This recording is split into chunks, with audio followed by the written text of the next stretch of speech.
Hello, welcome to my channel. If you're here for the first time, thank you for joining me, and I hope you'll subscribe and stay. If you subscribe to me already, thank you so much. I really appreciate your support.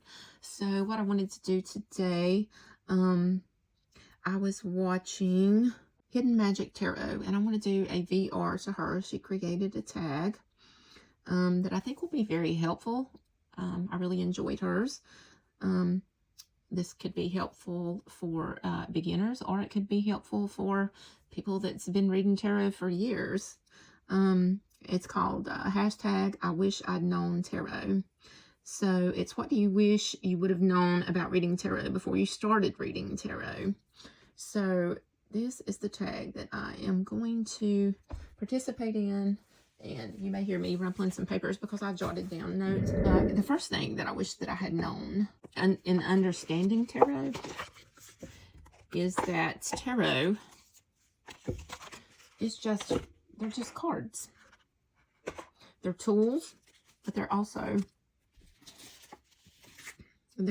just cards. Let me get my shit together, y'all. These are just tools. Their value lies in the hands of the interpreter and how we interpret the cards. They do not hold any kind of a magical power. Coming from and a lot of you will probably resonate with this, coming from a super religious background. I mean, Independent Fundamental Baptist, King James Version, 1611, burning books, Hell House, not only raised in it, married in it, participated in it, held many positions in it. So when I first started deconstructing, and oh my gosh, it's been years, but I've come a long way, and I do still have triggers, but for a long time I was terrified of these. I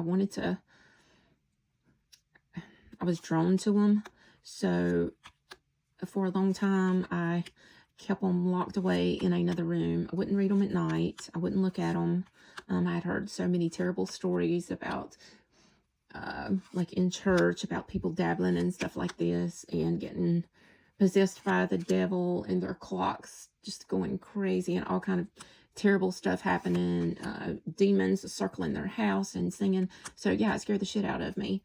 And when you've been told that all of your life, I mean, you believe it. It's indoctrinated in you.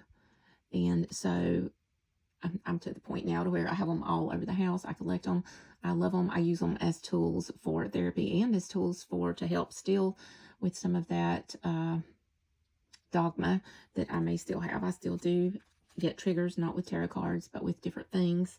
And this has been a tool that has helped me through that. So that is something that I wish that I had known, because it has been an experience for me with that. Can you use them in rituals? I wish I would have known that it's okay to do that. It's not a scary, horrible, demonic, satanic thing. Like, they're just cards. But do I use them in rituals? And I absolutely do. Rituals as far as, let's take for instance, I have the Nine of Pentacles on an altar that I made because I want that. I want to be the Nine of Pentacles at some point. I want to have that energy in my life. So I did a little incantation with it and set it up on my altar to remind me I want to be content and work toward that. So that's the type of ritual that I'm talking about. And I just want to show this because I'm a true air sign, triple air sign, and I always like to, especially ever since I deconstructed, I like to analyze everything now. So rituals are actually, they're scientifically proven to be really good for you. Neuroscience has confirmed that rituals can rewire and calm the brain. So I have severe PTSD. So rituals have been a huge help for me. And using the tarot cards in with my rituals has been a very, very helpful. Rituals, doing repetitive symbolic actions with fixed steps, reduce performance anxiety. They lower stress hormones like cortisol and increase your sense of control. So the scientific community identifies several ways this ritual effect benefits you. It calms the amygdala,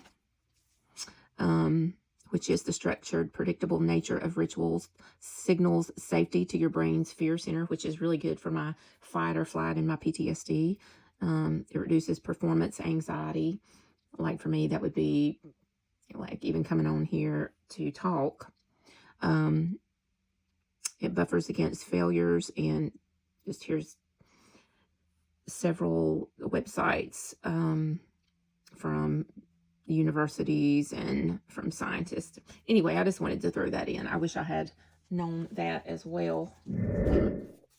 What has helped me too more than anything is a daily draw. I wish I would have known that. I was reading tarot for a while and learning tarot and in the beginning, and I wish I would have started with this. This has been such, and I still do it, it has been such a ritualistic part of my life now that really helps me. A practice of drawing a card each day, and it builds familiarity and intuition. So I think it's a really good help for that. This is one of my favorite journals. It's almost full. I need to get another one, or you can just use a notebook. I've got several notebooks just full. One of the third things that I wish I had known was, I didn't get my stuff set up, y'all. I just dove in. Was interpreting the cards and not predicting. My personal way is to focus on introspection and understanding rather than predicting. I don't like to predict. Sometimes I'll say possible outcome. Now, for a while, I was predicting, like, this is the outcome. If you don't do this, this, or this. And, you know, I have evolved and learned that that not be the case for a long time now. Also, I have learned to avoid toxic positivity. That is a huge pet peeve of mine. I struggle with toxic positivity. I feel like it's crucial to acknowledge that every situation can't be resolved. I just try to help people to see through the cards how to live with it. My next one was things that I wish I had known before. Blind readings. I don't like to do blind readings. I think general readings are okay, or a blanket reading, because, you know, no matter what you say, it's going to resonate with some people, because it's just a general reading where some people's going to be going through some of this stuff, and it's going to resonate with them, and maybe they needed to hear that day. And I think that that's great.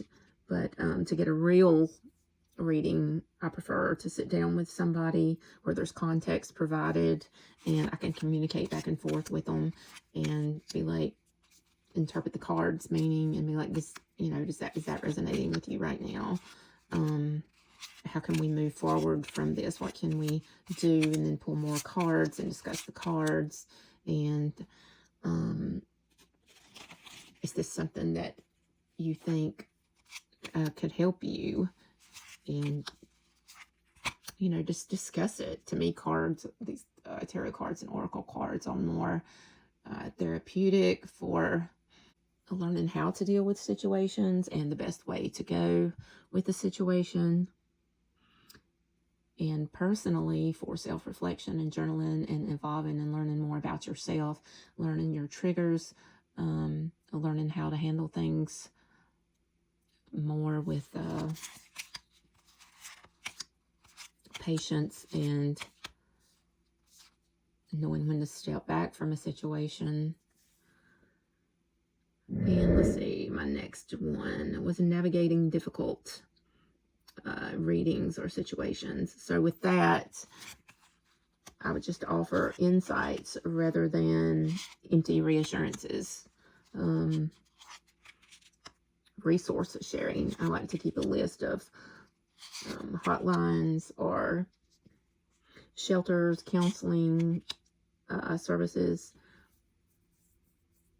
to suggest for people who are in crisis. At one point in my life, I was doing a lot of work with the domestic violence community, and I had to step back from that for a while. It was really triggering me as being has been in a domestic violence situation before. My next one is a reading space. When I first started reading tarot, at first I would go to markets and festivals and read, and I find that don't work too well with me unless I've got a space. I want to have a private space that feels safe and welcoming and confidential. I want the person to be able to speak freely. Also, bars.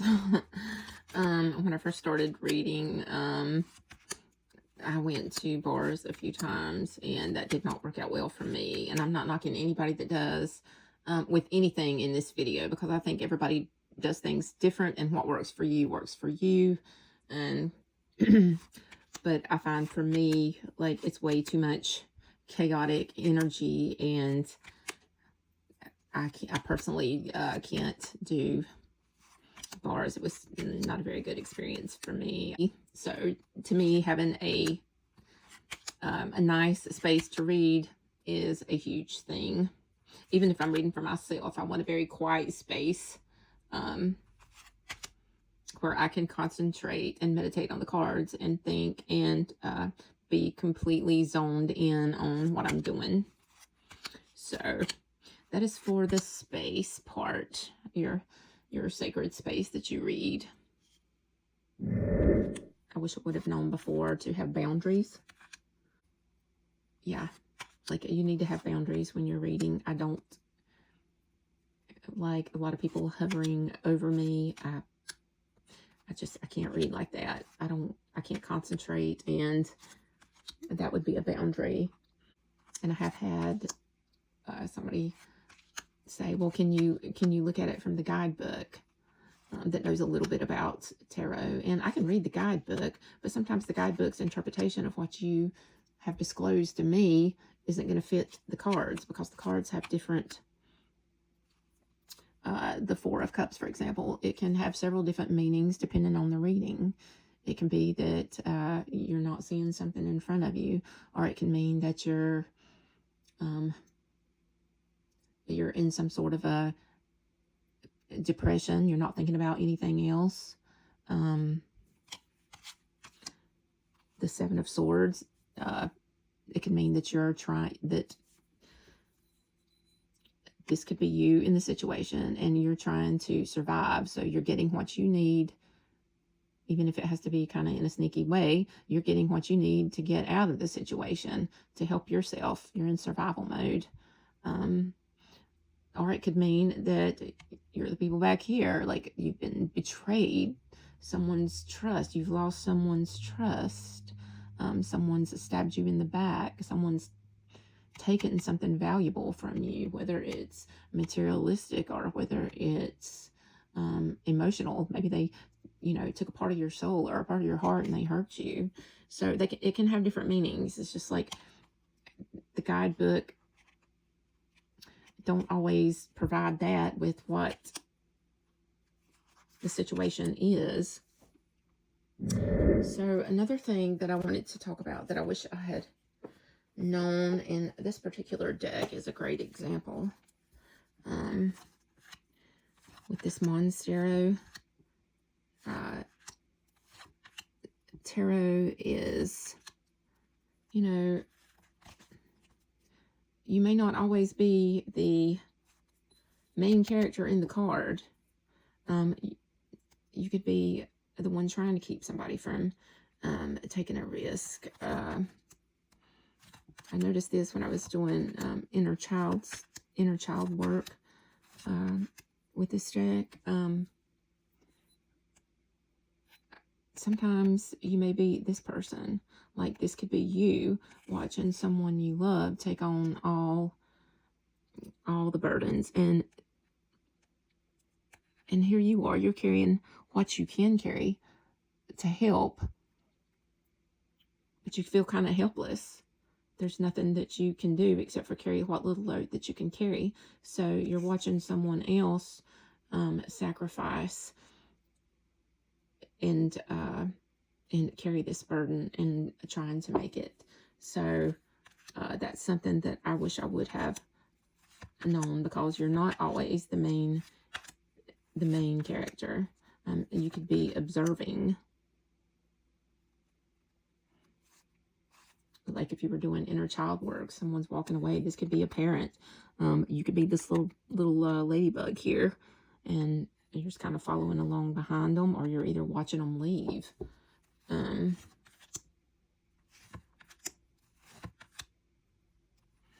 We talked about this one, but yeah, that was a huge thing for me. You could be the bystander in a situation that has a lot to do with you.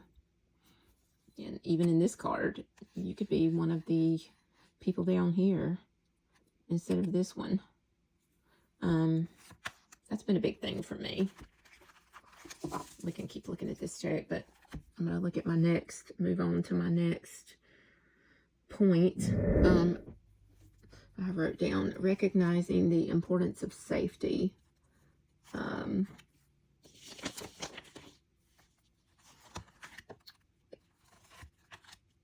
If a querent reveals, or somebody that you're reading for reveals to you that they're in a dangerous situation, you need to prioritize their safety is the main thing. Encourage them to seek help from trusted individuals or professionals. Or sometimes it could even be encouraging them to get professionals involved in the situation. Or I talked about the one card daily pulls, but I also think it's I wish I would have known to keep reading logs. I do that now when I look back, and I feel like that I can see where I've overcame a lot of things and evolved a lot. I wish I would have known this. I did start doing this, and it really helped me with learning the tarot. When you kind of know a little bit about the meanings, I feel like journaling a part of something in your life with every card, your own personal story, kind of helps you to remember and think of it. Gives you a point to, almost like a keywords, like you can jump from one keyword to another keyword. So if you have your own personal story, then, and you're talking to the querent that you're reading for, or you're reading for yourself, and you think back on that story, like the Six of Pentacles, for example. I know there's been a time in your life where you've gave to someone who really needed it, or you've been the other person in the card where you didn't really want to ask for help, but someone stepped up and gave to you. Like, I totally believe in paying it forward. And if you have the means to help, and it don't always have to be materialistic things. It can be holding space for a person to vent, to talk. There's so many different things that it could be. It could be driving an elder person or someone that doesn't have a way to a doctor's appointment, or to the hospital, or taking somebody to get groceries, or taking somebody groceries. There's so many different things, but in each card, you've lived a part of that card sometime, because we're on a continuous journey of evolving and starting and restarting from the Fool all the way to the World, with all the minors in the middle with their own little story. Like the Nine of Swords, we've all had this time of where we couldn't sleep because of anxiety. We're worried about how we're going to pay the bills. We're worried about, or it could just be nightmares from PTSD or night terrors or insomnia, or, there's so many different things you could be worried about. What's going on at your child's school? Why are they coming home sad? What's happening? What's going on with your health? Like, there's so many reasons that you wouldn't be able to sleep. Okay, I'm digressing, and I don't want to get too far off of what I'm trying to do. Yeah, so we have a story in every card.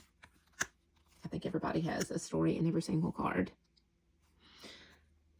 And I think journaling about it is a great way to help learn how to read, or it was for me, and finding your own keywords and bouncing off of those keywords, I think, is a great interpretation. And my keywords have changed a lot from when I first started. But if I have one keyword, then I don't know, it just keeps going. If I find one that makes me think of this and then makes me think of that, there's that. And I think the last thing is, I wish I would have known for a long time. I really wasn't in any sort of a tarot community. I think I had a bad experience in one on Facebook. I think it was a kind of a toxic gatekeeping tarot community, and I didn't feel comfortable in it at all. So find a good community. I love my tarot tube community. I have several Facebook communities that I'm in that I feel very comfortable in, and watching different tarot tubers too.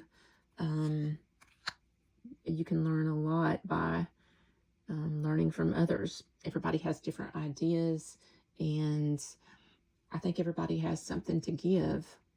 And you may not think that you do.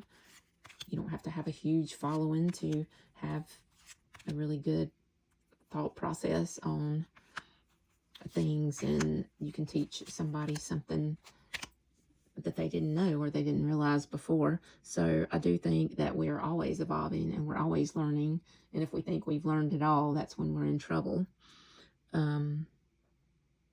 So I'm going to end it with learning from others. And I would like to thank Nancy at Hidden Magic Tarot for creating this VR. Anyhow. So, and that's what I have on that, and I'm just me, and that's what I have, and I hope it's helped in some way. So, peace out, my friends. I love you guys.